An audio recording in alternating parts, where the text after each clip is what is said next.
Global happenings today. We communicate, we analyze global news. Stay tuned.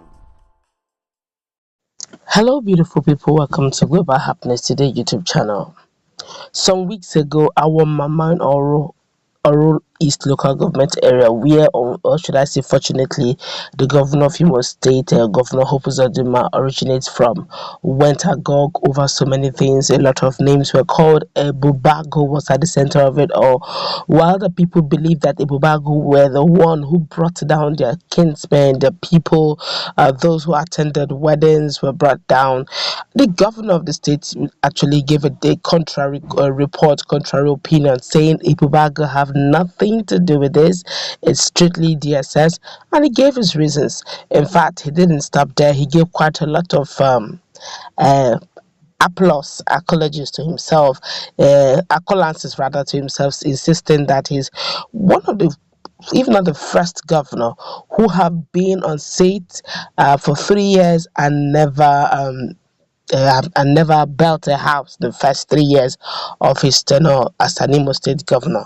It's quite a lot. But then he didn't stop there. He had decided to bet and tell Nigerians who these guys are. And in fact, he was so specific.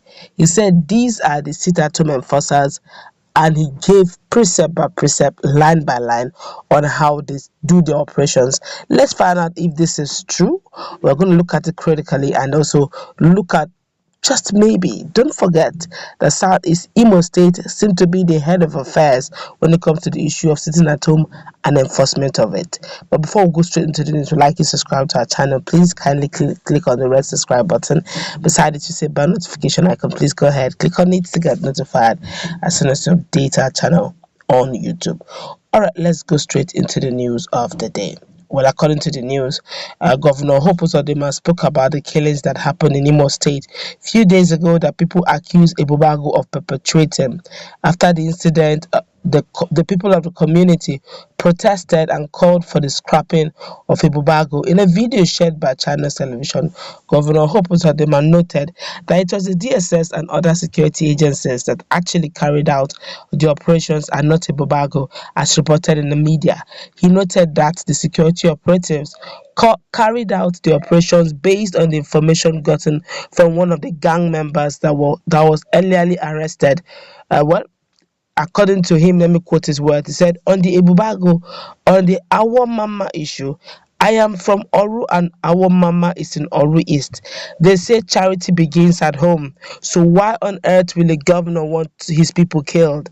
People don't think sometimes. Have any of you visited where this thing happened to see that it was a camp where bandits are camped? Even the young man they brought on television to say he was the one who did marriage said to the public that the people left his marriage, that they were going for a meeting. Now, what is the meeting? Every Sunday evening, these boys would meet in their camp to plan how they would enforce the sit-at-home of Monday. The security agencies got the information because one of them was already arrested, and it was one of them that took security agencies to their camp. Ebubeagu didn't go. Security agencies went to this camp, and the moment the boys saw them, they opened fire on them, and the security agencies opened fire back on them. This is the truth. Some people think until they become the governor of Imo State, there will be no peace in Imo State. Now, this last statement he made, that some people think that until they become the governor of Imo State, there will be no peace in Imo State. The question is sounding more political now than security, because if you hear what he meant, you understand that probably he's taking a sweep, in fact, a direct one at his political opponent. Whether I like it or not, in coming years or coming weeks, months, the problem is going to be an Imo State election. And I can say this in all sincerity, quite a lot of Imolites may want to vote. They would like to vote out Governor Uzodinma, not because of it is because it's Governor Uzodinma, but because give it to past administration, I'm not even praising them. They've really not done much. They've not done well much, But there's this general saying that in the eyes, in the kingdom of the blind, the one man eye is the king. Comparatively to all the past administration, insecurity has been so deep and strong. People have died more in Imo State in this dispensation than any other dispensation. In fact, people generally, humans have died in this general government, in this dispensation of this particular government, than any other government in Nigeria. So it clearly shows you that there's something about this dispensation. There's something about, yes, they keep shouting and screaming. There's a lot of insecurity, but I think that the past governors or the past administration government had a way around this. Bringing down your people one way or the other is not a way to go. I still believe that there's always a room, or I still believe that there's always a room for dialogue, and you can't use that which is supposed to be your last resort for your first. If you do that, what is remaining? Don't forget that these people are talking about are not just humans; they are Imolites. They live in Imo. They got fathers, mothers, children, and for whatever reasons why they're carrying arms, they must have their good. They have their reasons, which to them may be good, but I feel that some sort of dialogue should come in. It is after the dialogue and there's no head with it, you cannot think of okay the last resort. But I think there should be several dialogues to this because hey, these guys you're talking about, they have not been termed okay for some persons call them IPOB, but remember they're not even IPOB members. Okay, IPOB have dissociated themselves from this whole issue of sit at home. Let's hope that this whole fracas will end. While some persons believe that the Imo governor have done well, okay, and they will vote him. But whatever the case is, let's feel the pulse on Nigerians over this matter. This one here is saying, well, Mr. Governor, I have a question for you. One, the boy in question said the boys were going home and not going to any meeting. Secondly, what about the boys' in-laws' house that was burnt? Is the place the camp that you're talking about? And finally, why did they collect their belongings and leaving their dead bodies behind? Oga, with due respect, you're not making sense. We are wiser now. You cannot fool everybody. Strange.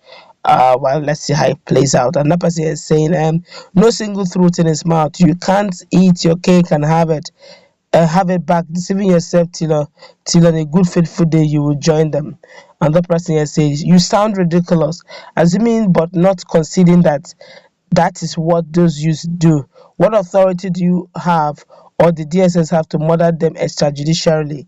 You and your Ebubeagu and your DSS are guilty for the murder. You know you have blood on your hands.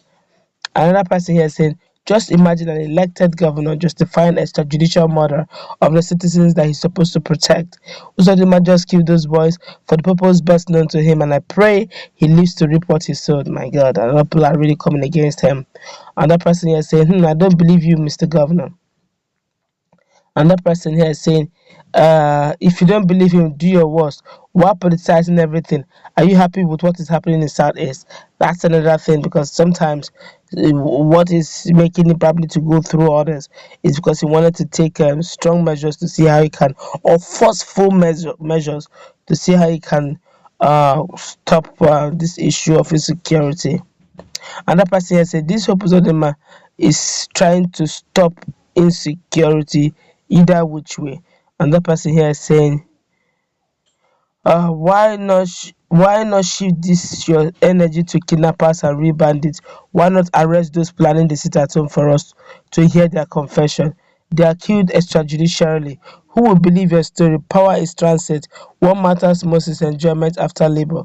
Don't make bad name for yourself. I love the quality of the good roads, the road construction. That's another thing. I must give it to Governor Hope Uzodinma. His roads in Imo State are beautiful. Give it to him. You can't totally condemn him on that. He has been building some very lovely roads. That's a good wrap it up. Let's put in the comment section what's your take. Have a nice time.